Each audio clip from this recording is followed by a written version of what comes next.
Si tout le monde était d'accord, cette émission n'existerait pas. Bonsoir à tous et bienvenue sur le plateau de Ça se débat, saison 1, épisode 28. 28, comme le nombre de pièces dans un jeu de domino. Au sommaire de Ça se débat ce soir, dans son discours de fin d'année, Donald Trump a affirmé que la paix régnait au Moyen-Orient pour la première fois en 3000 ans. Le président américain raconte-t-il n'importe quoi ? Débat dans quelques minutes. Un collectif de personnalités ont signé une tribune dans les colonnes du Figaro intitulée « Nous, Français de toutes origines, croyants ou non, appelant à un sursaut face au péril antisémite ». Hilda Degani-Schmidt a signé ce texte. Elle répondra à notre interview du tac au tac. Rendez-vous à 21h30 pour votre tour de l'info quotidien. Et enfin, François Fillon affirme qu'il donnerait sa démission s'il était à la place d'Emmanuel Macron. Qu'en pensent nos débatteurs du soir ? Débat en fin d'émission. Et que pense Julien Assal de l'actualité du jour ? Rendez-vous vers 21h50 pour le découvrir. Vous êtes bien installés sur votre canapé ? Eh ben allez, c'est parti.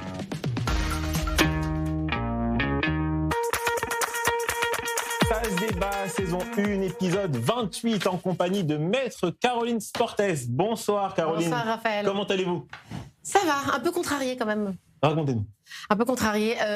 Il est question pour Netflix de diffuser un film qui s'appelle Farah. C'est un film jordano-palestinien qui, en un mot, donc se passe juste après la création de l'État d'Israël en 1948 au moment de la Nakba, et qui dépeint nos soldats de Tsahal comme des, alors comment pourrais-je dire, des monstres sanguinaires, voilà, comme des nazis en fait. Et vous avez signé une pétition pour demander à Netflix de retirer ce film ? Et donc il y a une pétition qui est en cours pour que ce film soit retiré, parce que c'est absolument insupportable encore de dépeindre nos soldats comme des nazis, alors que c'est exactement tout l'inverse, avec cette appropriation de l'histoire du peuple juif. Souvent, les soldats sont des petits-enfants des rescapés de la Shoah, donc c'est d'autant plus insupportable. Comment s'est défendu le réalisateur ? Il a dit que c'était une opinion. Liberté d'expression, non, c'est pas une opinion. C'est une réécriture de l'histoire qui n'est pas possible, et on sait ce que ça engendre derrière. Encore la diabolisation d'Israël, encore de la haine des Juifs, donc c'est pas possible. Donc je vous invite à signer sur actionnetwork.org la pétition pour que ce film ne passe pas sur Netflix. On est très loin des comédies de Noël qui sont diffusées en ce moment sur Netflix. Bonsoir Raphaël Bécache, comment allez-vous ? Très bien, les fêtes, ça fait toujours plaisir. Je rappelle à nos téléspectateurs que vous êtes l'auteur de ce livre, Le combat infini, Raphaël Bécache, vraiment à vous procurer si vous avez encore des cadeaux de Hanouka à faire. Voilà, un peu de lecture, ça fait du bien. Allez-y Raphaël. Oui, effectivement, vous pouvez voir sur Amazon pour ceux que ça intéresserait. Et sinon, non, les fêtes, c'est très sympa. C'est un peu froid. Moi, je suis allé habiter à Beersheba parce que j'aime bien le désert et le chaud. Et là, c'est un peu plus compliqué. Mais sinon, et le meilleur film de Noël de tous les temps, selon vous ? Le Père Noël est une ordure, c'est un peu facile. Le Père Noël est une ordure ? Love Actually. Maman, j'ai raté l'avion. Bonsoir Jean Messia, comment allez-vous ? Bonsoir Raphaël, ça va très bien.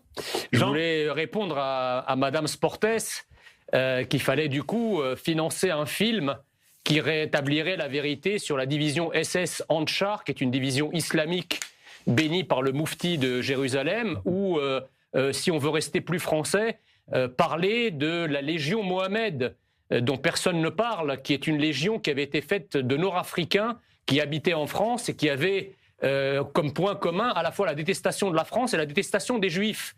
Et cette légion nord-africaine a sévi en France entre 40 et 44, cette légion Mohamed, où elle s'est illustrée par des exactions absolument abominables. On aimerait voir l'avis de Netflix et de tous nos grands Manitou médiatiques si un tel film devait voir le jour. Merci Jean. Je pense qu'il y aurait du monde dans les rues pour ça, bizarrement. Et je salue chaleureusement Michel Mimran. Bonsoir Michel. Bonsoir Raphaël. J'aimerais avoir une réaction de votre part au soutien apporté par Gianluigi Buffon à Giorgia Meloni. SoFoot a titré, regardez, en Italie, le bouffon de Giorgia Meloni. Être de droite, c'est interdit dans le football ? Non, je ne pense pas. Je m'étonne que ça puisse choquer. Il y a beaucoup de footballeurs et de dirigeants qui sont de droite et qui l'affichent. J'en profite pour dire que le PSG est champion du monde, n'en déplaise à certains, depuis hier. Et je sais qu'on pourrait largement débattre de tout ça, mais voilà. Et enfin, pour répondre à votre question, le meilleur film à voir à Noël n'est pas un film sur Noël, c'est Ben-Hur. C'est vraiment le meilleur film à voir, une bonne après-midi d'hiver. Je suis d'accord. Eh ben, Rebecca Lamy dans mon oreillette me dit qu'elle est d'accord avec vous, Michel. Voilà. Découvrons à présent quels débatteurs ont gagné les face-à-face de l'émission d'hier. À la question « Est-ce le rôle de Benyamin Netanyahou d'exhorter l'Occident à protéger les Juifs ?» Vous êtes d'accord à 81% avec Rachel Bourlier. Et à la question « Donald Trump a-t-il raison d'imposer des restrictions d'entrée aux Palestiniens ?» Vous êtes d'accord à 97% avec Alexandre Bensoussan. Passons sans plus tarder au premier débat de cette émission. J'ai mis fin à la guerre à Gaza et rétabli la paix au Moyen-Orient après 3000 ans. Cette phrase prononcée par Donald Trump a inspiré cette question à l'équipe de Ça se débat.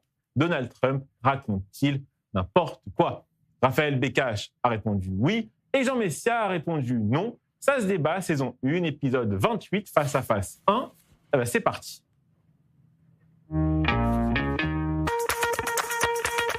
Raphaël, vous commencez 1 minute pour convaincre nos téléspectateurs. Jean Messia, vous connaissez le principe. Vous enchaînez juste après. Tout le monde est prêt? On est prêt. Raphaël, c'est à vous. Alors, j'aimerais pouvoir dire que ce que Trump a dit était effectivement vrai, que nous étions dans le plus calme jamais arrivé. Mais la situation militaire, ne serait-ce que ce que Tsahal dit, montre que nous sommes très très loin. Nous ne sommes même pas revenus à un battage, à une situation courante, celle qui était avant le 7 octobre. Nous sommes dans un battage Moukbar, une situation courante renforcée. Il y a un renforcement militaire parce que malheureusement nos ennemis continuent à nous attaquer. Depuis le début du plan de Trump, nous avons eu 3 morts en octobre, 6 blessés il y a 2 semaines à Beijing. Et nous sommes obligés de prendre en compte cette situation. Et c'est extrêmement dangereux ce que Trump dit aujourd'hui, de nous dire vous devez accepter la situation actuelle comme celle finale. Nous espérons que les phases proposées par le plan Trump arriveront à terme, que nous arriverons à un désarmement du Hamas, à un affaiblissement du Hezbollah. Mais c'est seulement lorsque ces conditions-là seront faites que nous pourrons commencer à pouvoir parler de calme. La situation actuelle avec nos soldats sur tous les fronts et les problèmes sécuritaires nous oblige à prendre ça avec beaucoup de... Merci Raphaël. Jean, c'est à vous. Il y en a un peu marre, si vous voulez, de prendre Trump pour un imbécile de la part de tous les gauchos progressistes qui sont encore au pouvoir dans les pays occidentaux. Il y a une forme de morgue, de suffisance, de mépris pour Trump, alors que Trump réalise des succès phénoménaux.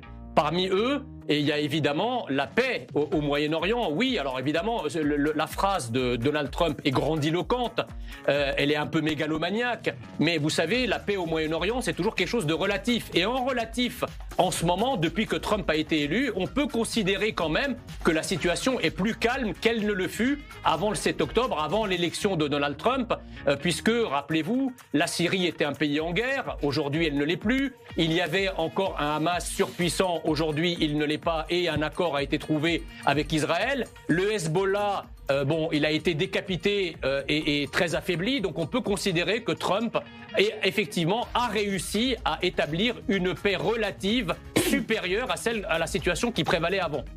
Merci beaucoup, on a eu un petit problème avec le timer, mais vous inquiétez pas, Jean, vous avez fait 1 minute, et Raphaël, vous avez aussi fait 1 minute. Caroline Sportes, vous connaissez la première question? Parce que nos téléspectateurs sont invités à voter sur le compte Instagram d'I24 News en français. Ils sont de plus en plus nombreux à le faire. Vous votez Raphaël ou Jean? Alors, je vote ni pour l'un ni pour l'autre. Ou alors, je vote pour les deux. Parce que je pense que la réponse ne peut pas être aussi tranchée. Déjà, effectivement, on regrette toujours le ton pas suffisamment tempéré de Trump lorsqu'il dit les choses. On ne le prend pas pour un imbécile, mais c'est vrai qu'on aurait aimé qu'il soit un peu plus mesuré dans ce qu'il dit. Alors, effectivement, il y a plein de choses qui ont été faites, mais qui n'ont pas été faites que grâce à Trump. Enfin, grâce à Israël en grande partie. Je rappelle qu'après le 7 octobre, Israël a dû affronter 7 fronts quand même de guerre et que, alors bien évidemment qu'on a eu l'aide des Américains. Vous dites a dû. Enfin, non, doit toujours. En fait, c'est vrai, je vous emploie le passé, mais c'est pas vrai. Donc vous êtes d'accord avec Raphaël? Plutôt, oui. C'est vrai qu'il y a encore de grandes tensions. Alors, c'est vrai, Jean a aussi raison. C'est vrai qu'on a mis à mal le Hamas, on a mis à mal le Hezbollah, mais enfin, on ne peut pas parler, à mon avis, aujourd'hui de paix, malheureusement. Michel Mimran, je vais vous lire toute la déclaration de Donald Trump. La situation est toujours relative. Attendez. Je vais vous lire, pas très relatif. Attendez, je vais vous lire, Michel Mimran, toute la déclaration de Donald Trump pour que nos téléspectateurs la découvrent également. J'ai restauré la puissance américaine, réglé 8 guerres en 10 mois, anéanti la menace nucléaire iranienne et mis fin à la guerre à Gaza, apportant pour la première fois en 3000 ans la paix au Moyen-Orient et obtenant la libération des otages vivants et morts. Alors bientôt, il nous dira qu'il a changé l'eau en vin et qu'il peut marcher sur l'eau. Oui, je pense que vous l'avez dit, Donald Trump fait des déclarations mégalomaniaques. Évidemment qu'on ne peut pas parler d'une paix qui n'était pas passée depuis 3000 ans. La vraie question, en fait, c'est pas de savoir si Donald Trump dit n'importe quoi. Évidemment qu'il dit n'importe quoi. La vraie question, c'est que c'est annonciateur de beaucoup de problèmes pour nos démocraties. C'est-à-dire que la vérité devient une opinion parmi d'autres.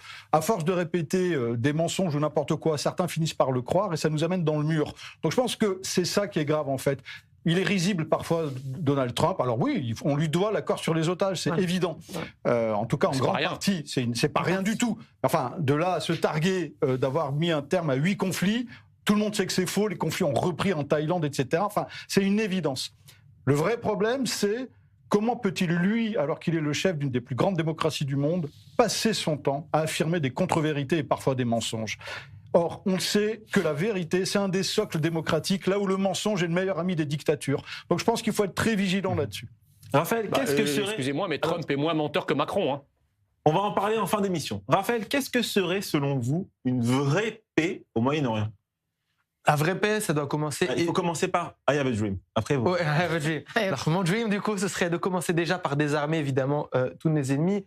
Après, il faut qu'il y ait aussi une stabilité dans le camp adverse. Il faut qu'on puisse avoir du côté palestinien une situation, un certain interlocuteur avec qui on puisse parler. On en est très loin, on n'en a pas pour l'instant, mais c'est quelque chose qu'on doit essayer d'espérer dans le futur. J'aimerais aussi rebondir sur le fait que ce que Jean Messia a dit, à savoir nous sommes dans une meilleure situation que ce que nous étions avant le 7 octobre. C'est vrai, mais c'est loin d'être suffisant. Nous devons justement tout faire pour éviter de revenir à ce que nous étions avant le 7 octobre. Et une des erreurs israéliennes qui revient historiquement... Une des erreurs israéliennes qui revient à chaque fois, c'est d'avoir un snobisme face à nos ennemis, de dire nous les avons affaiblis, ils sont faibles, ils sont bêtes, et nous allons pouvoir maintenant être suffisamment forts pour retenir. C'est ce qui s'est passé à la guerre de Kippour. À la guerre de Kippour, oui, mais c'est surtout de voir l'ennemi comme quelqu'un qui ne peut plus rien faire alors qu'il est en train de tout faire pour nous attaquer. C'est la guerre de Kippour, ça s'est passé le 7 octobre où nous voyons le Hamas comme des faibles débiles et nous nous sommes fait punir et nous ne devons plus recommencer ce type d'erreur. Jean Messia, une réaction ? Je ne suis pas d'accord. Je pense qu'effectivement, les choses au Moyen-Orient, on le sait, c'est quelque chose de beaucoup plus complexe qu'ailleurs. Le Moyen-Orient compliqué, comme disait le général de Gaulle. Et donc, les critères, si vous voulez, pour jauger d'une paix ou d'une situation stable ne sont pas les mêmes, en fait, au Moyen-Orient qu'ailleurs dans le monde. Et oui, aujourd'hui, le Moyen-Orient est plus apaisé. Ça veut pas dire que la paix y règne et que c'est devenu un paradis, mais ça veut dire que la situation est quand même plus sous contrôle, plus stable qu'elle ne le fut avant Trump. C'est une évidence. D'ailleurs, vous le dites vous-même. Vous dites, ah oui, mais nos ennemis ne sont pas complètement éliminés. D'accord, enfin, ils sont quand même beaucoup plus affaiblis qu'ils ne l'étaient. Donc, il faut juger les choses d'abord en dynamique et en relatif. Oui. Caroline, un mot, rapidement. Golda Meir disait si les Arabes déposent les armes, il y a la paix en Israël, et si Israël dépose les armes, il n'y a plus d'Israël. Merci à tous pour ce premier débat. Passons à présent à l'interview du tac au tac avec Hilda Degani-Schmidt, prix international 2023 de la laïcité et signataire d'une tribune collective intitulée « Nous, Français de toutes origines, croyants ou non appelons à un sursaut face au péril antisémite » dans les colonnes du Figaro. L'interview du tac au tac, c'est maintenant.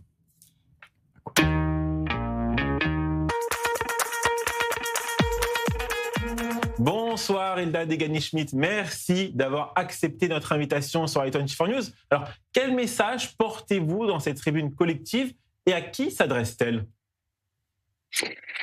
Oui, bonsoir. Le message est celui je dirais, de quelques personnes qui ont l'expérience d'une vie où ils ont vu les choses basculer, et ça s'adresse à nos dirigeants, ça s'adresse à nos concitoyens pour les mettre, pour les prévenir de la gravité de ce qui se passe et pour les mettre devant leurs responsabilités, pour les alerter.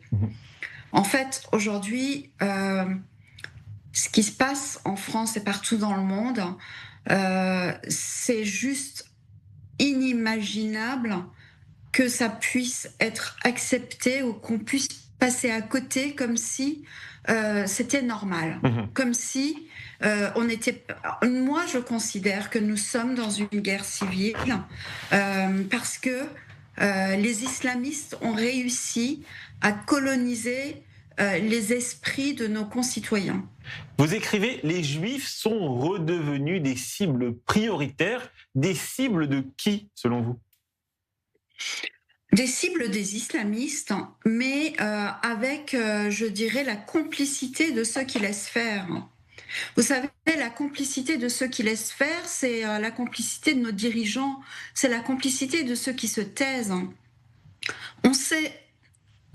Écoutez, j'ai pris conscience à quel point tout ça était délirant quand j'ai vu j'ai vu que, par exemple, quand les camps palestiniens étaient bombardés par Bachar, par Poutine et par Khamenei, mais quelqu'un comme Mélenchon disait « Bachar fait le job ». Et 2 jours après le 7 octobre, ces gens-là étaient à parler de Palestiniens. D'un coup, ils découvraient les Palestiniens, là, d'un coup. Et ben, en fait, la différence, c'était quoi ?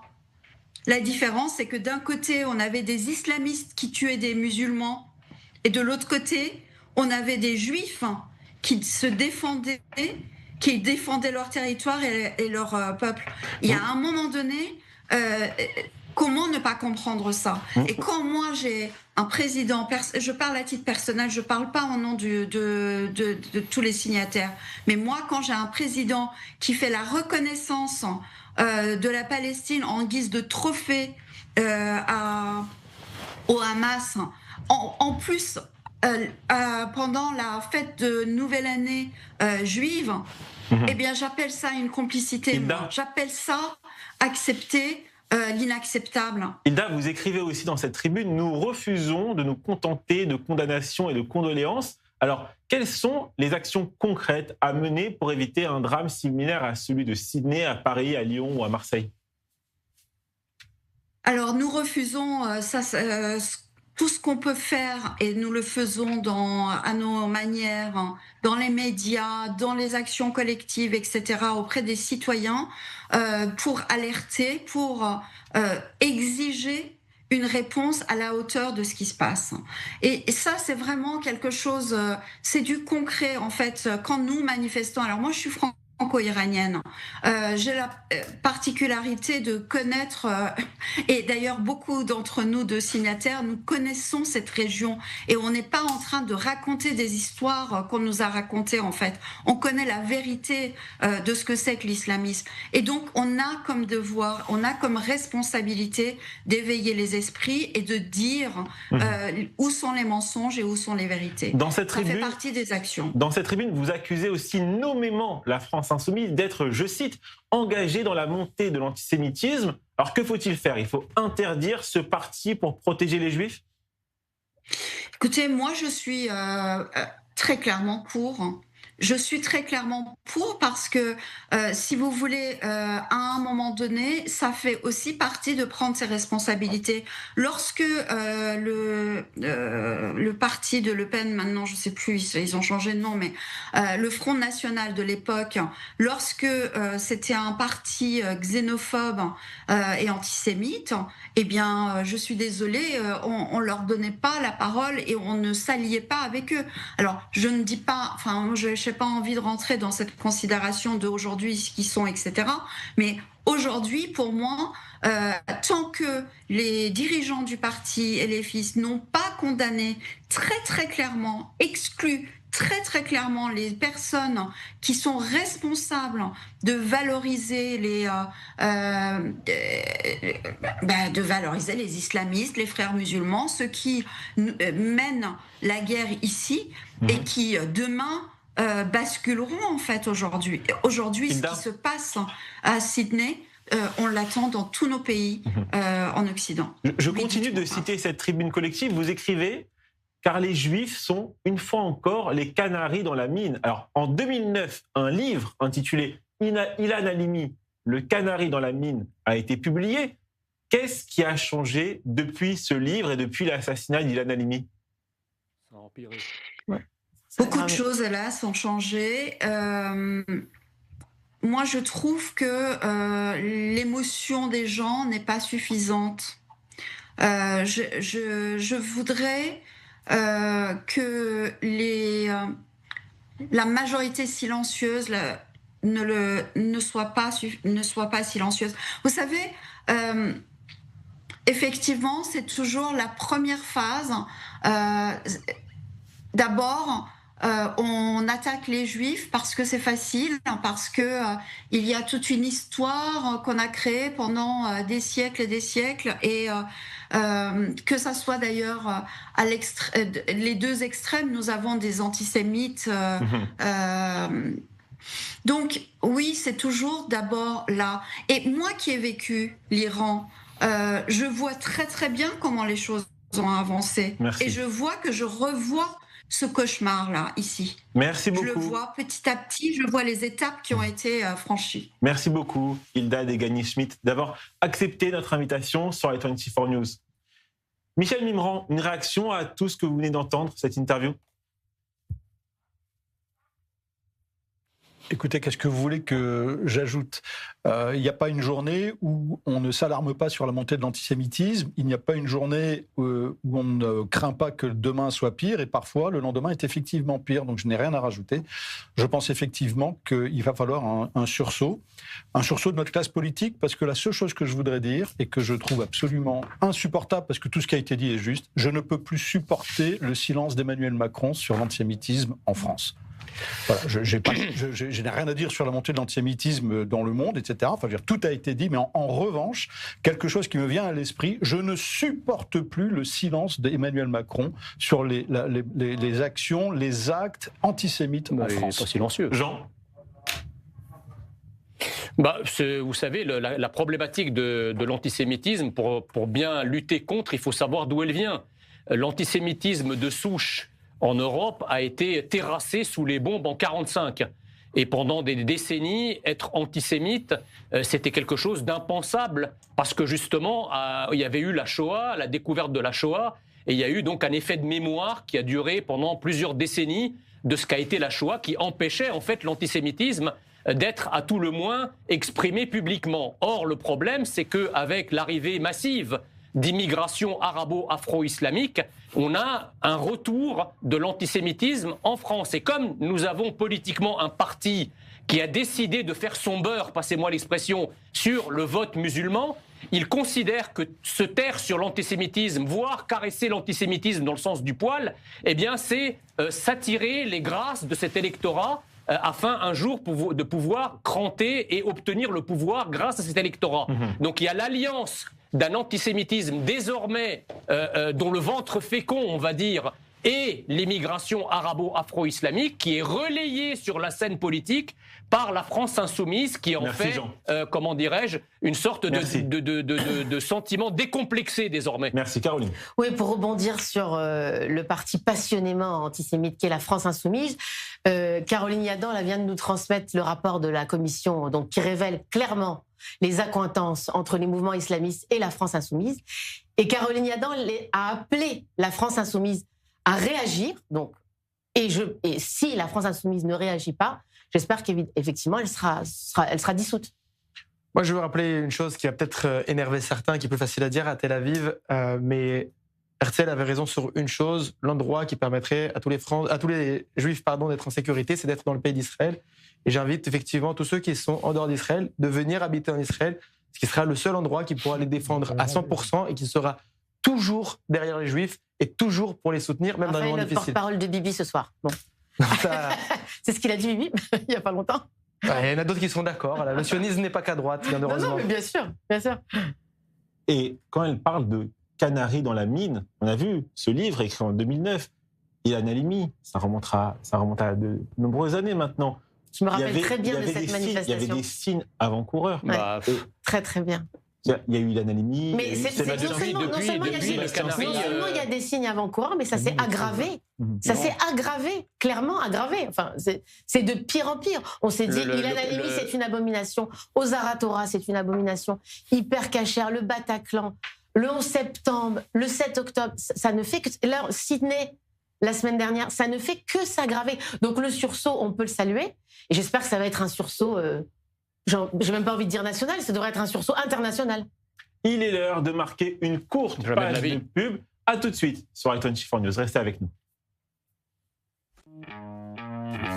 Le canari, c'est devenu une oiselière.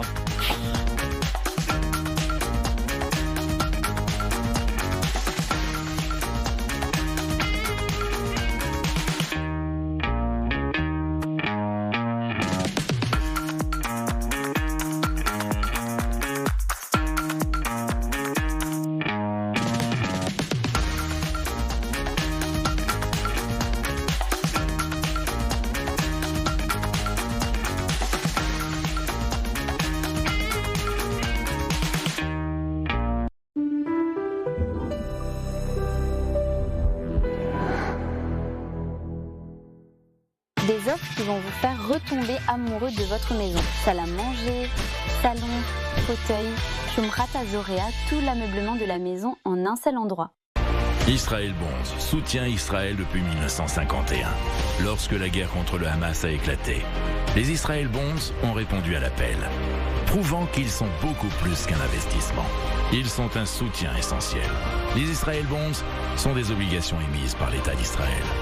En choisissant de souscrire à des Israël Bonds, vous investissez directement dans l'État d'Israël. Un soutien concret pour l'avenir d'Israël. C'est le moment. Bâtissons l'avenir ensemble.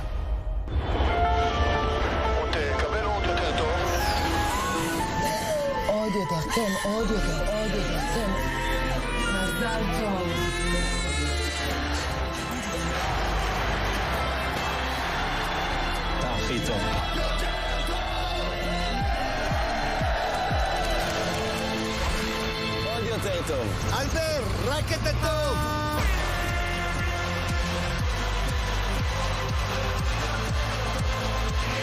ועוד הנפקה מוצלחת לחברת ההייטק הישראלית.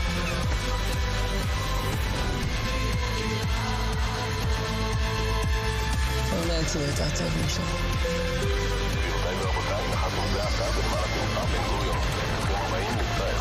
Israël est fort et en pleine croissance. Maintenant, plus que jamais, c'est le moment de faire son alia.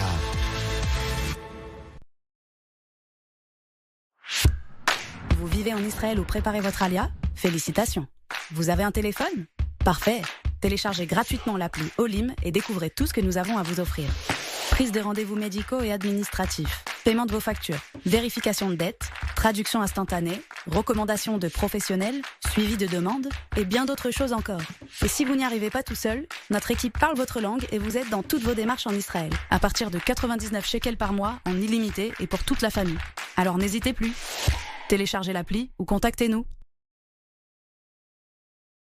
Les équipes du Magen David Adom sauvent des vies. Ambulance, unité mobile, dons du sang, secouristes. Ils sont sur tous les fronts, pour tous, sans distinction. En cette fin d'année, votre don peut tout changer. En France, chaque euro compte et chaque don renforce la capacité du MDA à intervenir plus vite, plus loin, plus fort. Cette année, faites un geste qui sauve. Soutenez le Magen David Adom. Parce que sauver une vie, c'est sauver un monde entier.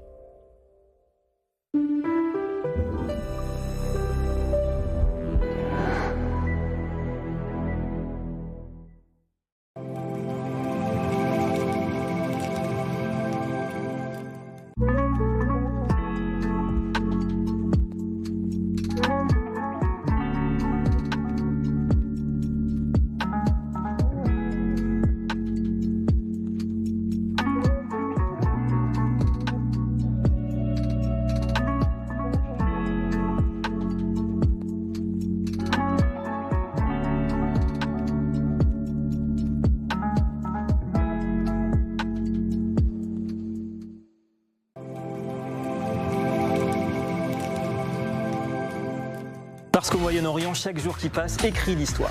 Parce qu'ici, tout va plus vite.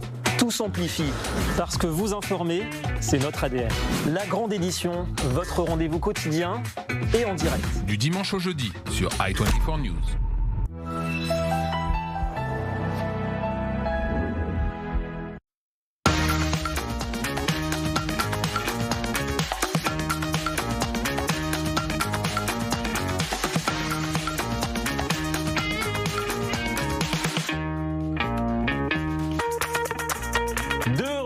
Sur le plateau d'i24 News, toujours en compagnie de Jean Messia, Michel Mimran, champion du monde. Le Paris Saint-Germain qui a battu hier Flamengo au tir au but avec 4 pénaltys arrêtés par Matvei Safonov. Un match extraordinaire. J'imagine que vous étiez comme un fou devant votre télévision. Moi, j'étais en plateau et je l'ai vécu un peu en différé. Mais bon, c'était quand même incroyable. Moi, j'aimais le PSG à l'époque de Michel Borelli. Pardon, ça date, mais... Ça date. Et de Francis Borelli, à part ça. Jean-Luc Borelli. Raphaël Bécache, toujours avec nous, et Caroline Sportes. Évidemment, je vous propose maintenant de faire le tour du reste de l'info.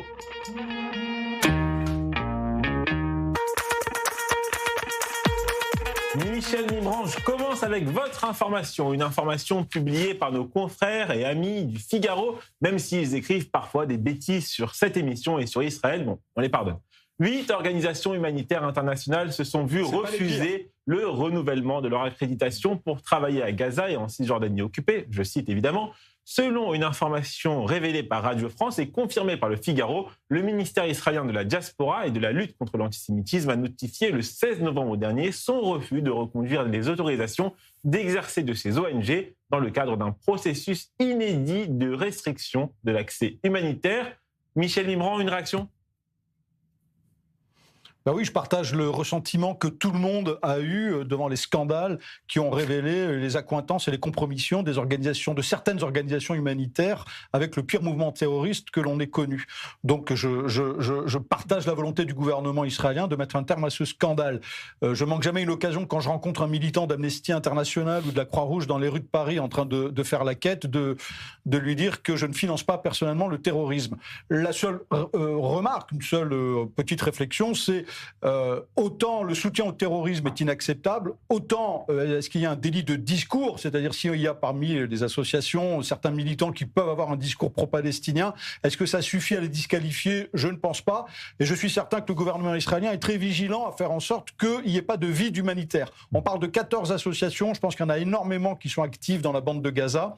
Donc oui, je soutiens totalement la politique très restrictive du gouvernement israélien dorénavant sur l'accueil d'associations pseudo-humanitaires, quand c'est le cas, dans la bande de Gaza. On a vu les résultats catastrophiques. Raphaël Bécache, votre information. Israël signe un accord historique de 30 milliards d'euros pour exporter du gaz vers l'Égypte. C'est le plus gros accord d'exportation de l'histoire de l'État d'Israël, a déclaré hier le ministre israélien de l'Énergie. Vous dites bravo Bibi? Je dis bravo, effectivement, là-dessus, il faut reconnaître, c'est quelque chose qui est très bien. Pas bravo Bibi.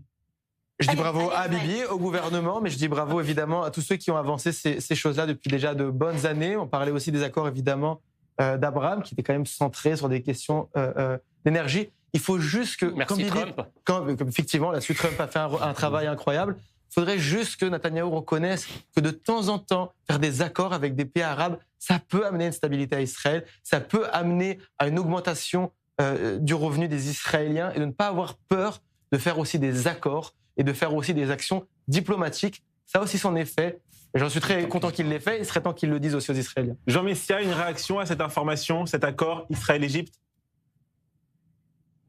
Oui, c'est très bien. Ça fait vivre finalement l'accord de paix signé entre l'Égypte et Israël en 1979, qui justement mettait la focale sur le commerce, les échanges, de l'agriculture notamment, et de l'énergie. L'énergie, c'était l'une des priorités.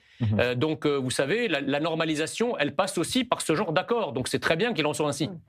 Jean Messia, vous avez la parole, vous la gardez. Votre information. Une décision qui a fait bondir le maire d'Asnières-sur-Seine. Ce mercredi, le tribunal de Cergy-Pontoise a saisi la Ligue des droits de l'homme, a ordonné le retrait d'urgence de la crèche municipale. Si la crèche n'est pas retirée avant le 18 décembre, la ville devra payer 100 € d'amende par jour.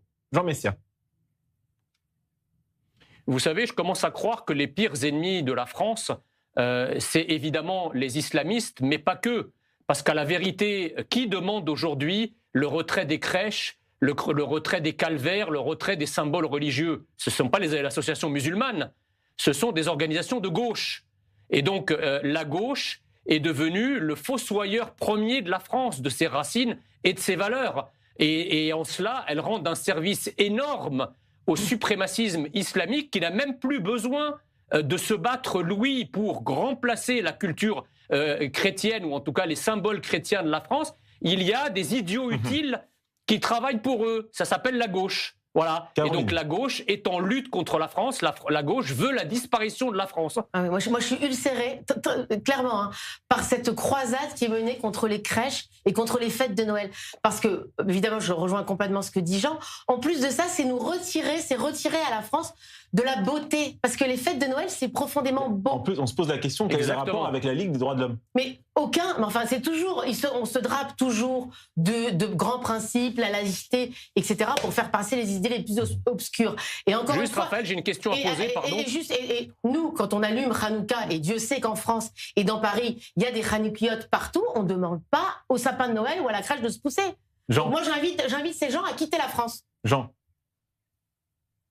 Je ne sais pas, est-ce que vous avez déjà vu la Ligue des droits de l'homme dénoncer, par exemple, les iftars à la mairie de Paris? Non. Si on veut dénoncer l'un, on peut peut-être aussi dénoncer l'autre. Il faut quand même se rappeler que là-dessus, la France, et contrairement à Israël, est un pays justement profondément laïque qui n'est censé avoir aucune religion. Mais là-dessus, il faut avoir. C'est pas religieux, Noël. Oui, mais enfin, il y a un biais quand même. Il y a une histoire judéo-chrétienne qui est attachée à la France. Et les fêtes de Noël, on veut appeler ça les fêtes d'hiver. Non mais. On marche sur la tête. C'est peut-être pas chrétien, mais dans le pays des Juifs, on fait pas Noël. On les fait d'ailleurs chez les communautés russophones chrétiennes et chez les communautés arabes chrétiennes. C'est chez les chrétiens qu'on revoit cette volonté de Noël. C'est quelque chose qui est totalement chrétien. C'est pas pareil. Sur les réseaux sociaux, il y a énormément de personnes qui attaquent et qui critiquent le fait qu'on puisse autoriser l'allumage public de la Hanoukia dans plusieurs villes de France et qu'on interdise les crèches de Noël. Ah, c'est différent. Il y a une différence quand c'est un allumage public dans l'endroit public et quand c'est dans une école, par exemple. Moi, je sais que dans l'école où j'étais en France, dans l'école où j'étais en France, on avait une crèche dans une école publique. Moi, en tant que juif, on était obligé de passer par ces crèches, ça me gênait. Attendez, Jean, je comprends pas. Non, attendez, en fait, vous vous trompez de débat. Pourquoi aujourd'hui un certain nombre de rites juifs sont acceptés? C'est parce que depuis Napoléon, et le concordat que Napoléon a signé avec les Juifs de France de l'époque, qu'on appelait les Israélites, Clermont-Tonnerre, le fameux discours, tout aux Juifs en tant qu'individus, rien en tant que peuple. Et donc les Juifs ont renoncé à tout ce qui viendrait concurrencer le Code civil français pour s'agglomérer à la citoyenneté française et à la nation française. Cet effort-là n'a ni été demandé aux musulmans, et les musulmans d'eux-mêmes ne l'ont pas fait. Donc on ne peut pas mettre les deux sur le même pied d'égalité, excusez-moi. C'est politique. Michel, une réaction sur ça et après on avance. Michel Mimran. Non, je suis très attaché à la fête de Noël en tant que Français républicain. Moi aussi. Je regrette qu'il faille abandonner une tradition. Je vis dans un pays on dit judéo-chrétien, mais qui est un pays chrétien, et je m'accommode très bien de certains symboles chrétiens. Ça ne me pose aucun problème. Je suis très nostalgique du Noël. Ah oui, moi je suis bien d'accord avec Michel. Caroline, on avance. Oui. Votre information. Famille juive empoisonnée, une nourrice condamnée à 2 ans et demi de prison, mais relaxée de la circonstance aggravante d'antisémitisme. Le tribunal n'a pas retenu la circonstance aggravante d'antisémitisme requise par le parquet lors du procès. Une réaction? Oui, je suis affligée parce que j'aurais aimé... non, j'ai pas eu la décision sous les yeux pour lire la motivation. Je vois pas ce qu'il faut de plus. Qu'est-ce qu'il aurait fallu de plus au tribunal pour reconnaître la circonstance aggravante d'antisémitisme? C'est une femme qui a empoisonné le dîner du Shabbat, qui a tenu des propos clairement antisémites, qu'elle a reconnu, qu'elle a répété. Je ne vois pas ce qu'on veut de plus. Et pour aller plus loin sur cette affaire, nous accueillons à présent Maître Céline Beckerman, avocate de la LICRA, partie civile au procès. Bonsoir Maître Beckerman, merci d'avoir accepté notre invitation. Quel signal est envoyé par la justice lorsqu'elle ne retient pas la circonstance aggravante de l'antisémitisme dans une telle affaire? Alors c'est un signal très préoccupant parce que, comme l'a relevé à juste titre ma consoeur Sportes, si on ne retient pas la circonstance aggravante d'antisémitisme dans une telle affaire, quand est-ce qu'on va la retenir ? Je rappelle que cette décision intervient, vous savez, vous avez eu une décision similaire quand il y avait eu la profanation de l'arbre et de la stèle d'Ilan Halimi. On ne comprend pas. Donc il y a une incompréhension qui est d'autant plus forte que le parquet avait requis, avait fait un réquisitoire implacable et avait requis la circonstance aggravante. Alors, je rappelle que lors de la perquisition... D'autant plus que les textes sont parfaitement clairs, c'est-à-dire que c'est une décision qui est incompréhensible tant en fait, dans les faits, qu'en droit. Le texte est parfaitement clair, c'est-à-dire quand le délit est précédé ou suivi de propos qui peuvent porter atteinte à la considération d'une personne en raison de sa race, son ethnie ou sa religion, la circonstance aggravante doit être retenue. Maître, oui, mais je rappelle que lors d'une perquisition à son domicile, la nourrice avait évoqué l'argent et le pouvoir de ses employeurs et disait regretter d'avoir travaillé pour une famille juive. Alors j'ai la citation précise, parce qu'ils ont de l'argent et le pouvoir, je n'aurais jamais dû travailler pour une juive. C'est extrêmement grave. La difficulté à laquelle nous sommes exposés, c'est que ces propos ont été tenus au moment de la perquisition et relevés par un officier de police judiciaire, mais il n'y avait pas d'avocat. Et je crois que c'est là où le bas blesse, ça a posé une difficulté au tribunal. Mais bon, nous avons bon espoir que le parquet fasse appel.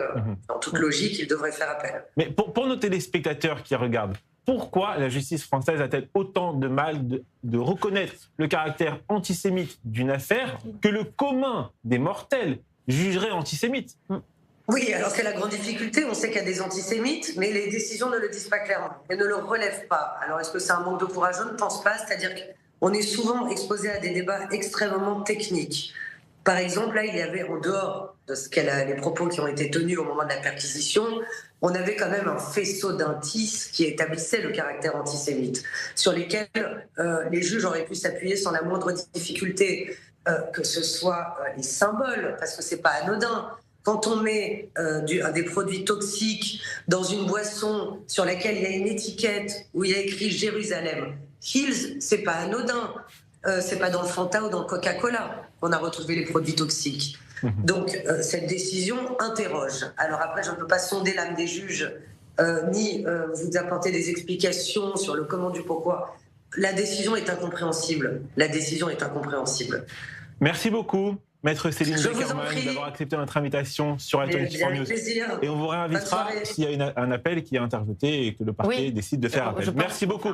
Non, mais ce qui est Michel Mimran et Jean Messia, vous voulez réagir ? Allez-y.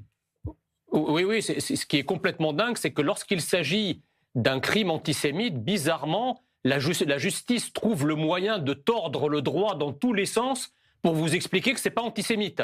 Dans le cas de Sarah Halimi, on a même été jusqu'à dire que le type, en fait, comme il avait fumé, c'était presque un élément atténuant son crime. Là où dans tout le droit commun, le fait de prendre des stupéfiants, c'est au contraire une circonstance aggravante. Donc je ne comprends pas cet islamo-gauchisme qui gangrène la justice, qui, lorsqu'il y a un crime antisémite, on vous dit ça n'est ni un antisémite et parfois même c'est pas un crime parce que le mec est irresponsable. Et lorsqu'il s'agit au contraire d'une tranche de jambon qui est jetée contre une mosquée ou d'un musulman qui se casse un ongle dans une rixe, alors là vous pouvez être sûr que la justice va se tordre dans tous les sens et tordre le doigt dans tous les sens pour vous expliquer que le type est un criminel de guerre en fait. Donc ça c'est révoltant en réalité. Michel. Je partage ce qui est dit, l'indignation est très forte, l'incompréhension bien sûr, l'indignation très forte. Une fois de plus, la France et son système judiciaire ont énormément de mal à reconnaître le grave problème d'antisémitisme. Ça fait des décennies en fait qu'il y a toujours beaucoup de mal à reconnaître le caractère antisémite d'un crime ou d'un délit. Il y a une forme de négation, d'incapacité à faire face à ça, ce qui rend donc le combat contre l'antisémitisme d'autant plus difficile si on se voile la face et qu'on se cache les yeux. Bon, on a fait un tour de l'info un peu plus long que d'habitude, mais je pense que c'est quand même important de revenir longuement sur cette affaire avec une avocate qui est partie dans ce procès. Voilà. On finit, Maître Beckerman, exactement, on finit ce tour de l'info et on passe tout de suite au deuxième débat de l'émission qui sera un peu plus court. Donc je vais vous demander à chacun de répondre de façon concise. L'ancien Premier ministre François Fillon a affirmé dans un entretien au Figaro publié hier qu'il aurait quitté ses fonctions s'il était à la place du président de la République, Emmanuel Macron. Cette déclaration a inspiré cette question à l'équipe de SAS Débat. Emmanuel Macron doit-il démissionner? Caroline Sportes a répondu oui et Michel Mimran a répondu non. SAS Débat, saison 1, épisode 28, face à face numéro 2, c'est parti.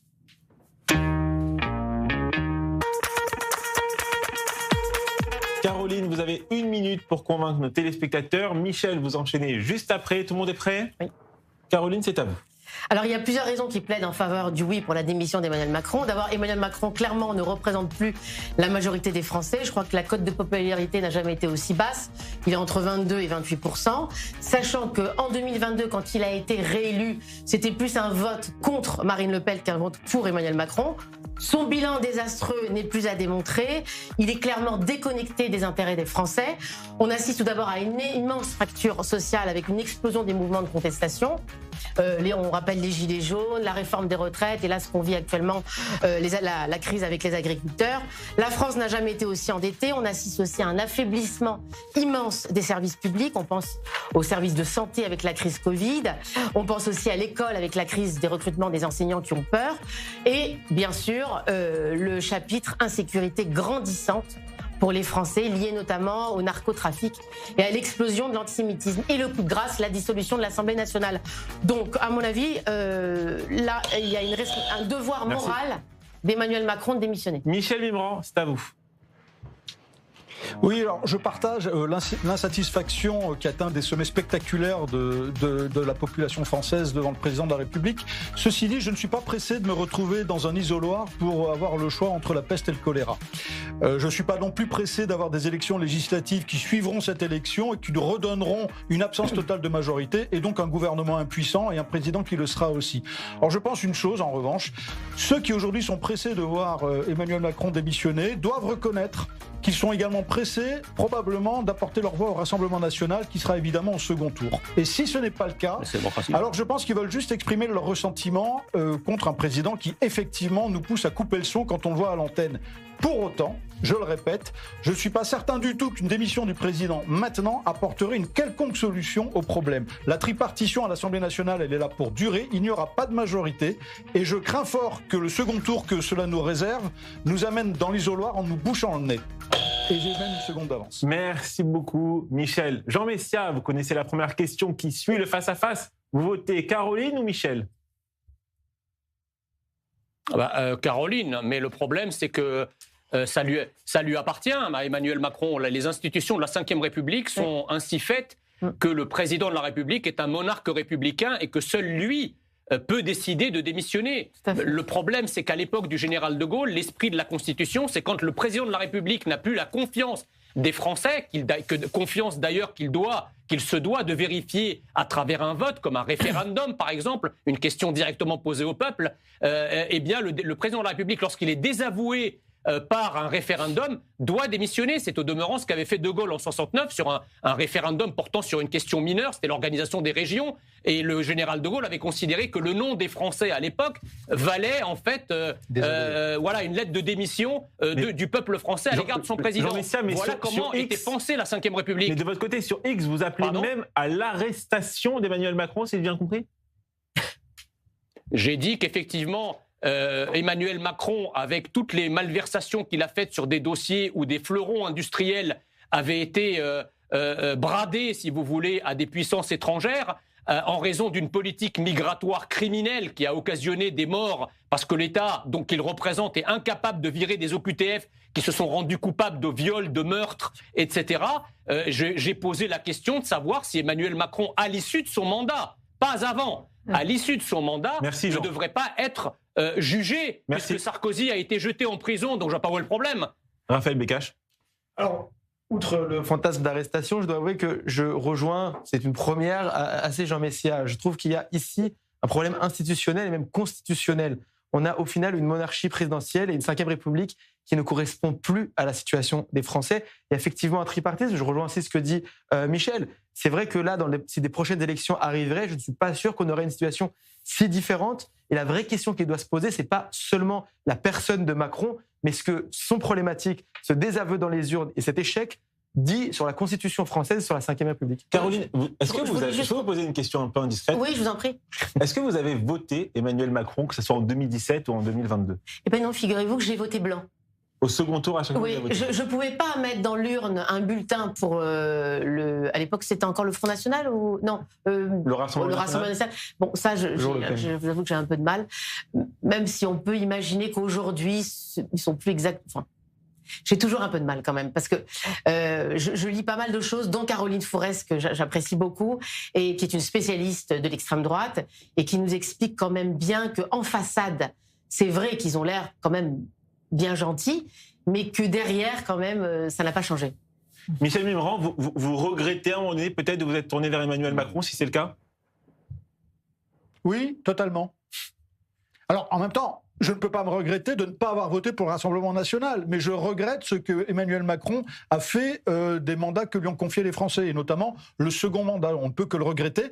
Je connais très peu de gens, j'en ai rencontré très peu qui ne regrettent pas effectivement d'avoir voté Emmanuel Macron. En tout cas, les espoirs qu'ils ont fondés sur lui. Je voulais rebondir juste sur une chose que Michel a dit. C'est intéressant parce que sur le fait qu'il n'est pas pressé de repasser, justement, de revoter. C'est drôle parce que tout à l'heure, il y avait un ancien ministre, justement, qui parle du renoncement et qui dit à quel point le renoncement, c'est pas contre Michel, ce que je dis évidemment, mais le renoncement, c'est ce qui a amené en fait la France dans la situation actuelle, c'est-à-dire renoncer, repousser les choses, etc. Non, il faut, je crois, affronter. Eh ben, merci à tous les quatre pour ces débats très, très intéressants. Place maintenant à la carte blanche de Julien Assal.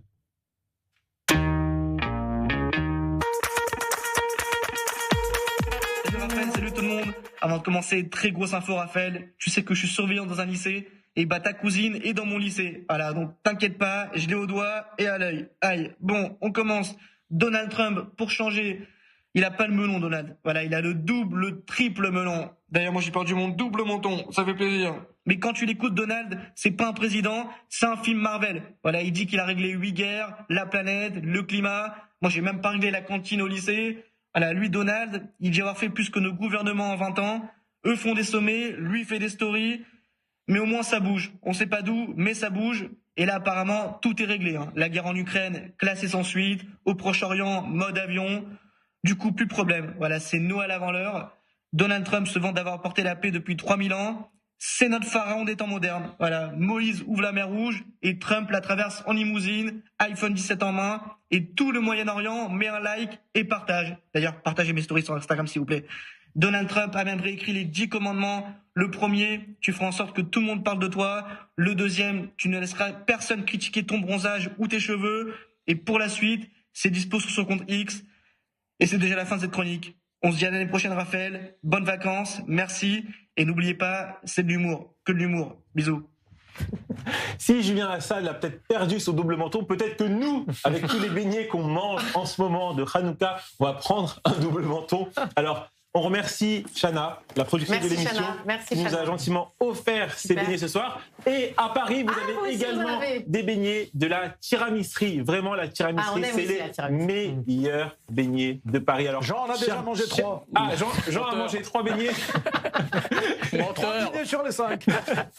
La tiramisserie pour vos beignets à Paris. Si vous avez encore des beignets à acheter, c'est à la tiramisserie. Évidemment, pour leurs tiramisu qui sont excellents. Excellent, je connais, j'adore ça.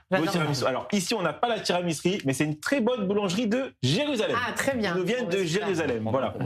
Donc, si vous voulez, vous pouvez goûter. Je le mange car c'est offert de bon cœur. Je sais pas si vous avez la référence. Non, mais parce que je mange pas normalement. J'aime pas ça. Très bon. C'est bon. Mais par contre, Jean Messia, un mot peut-être sur cette fête des Lumières, sur cette fête de Hanouka. Qu'est-ce qu'elle vous évoque ?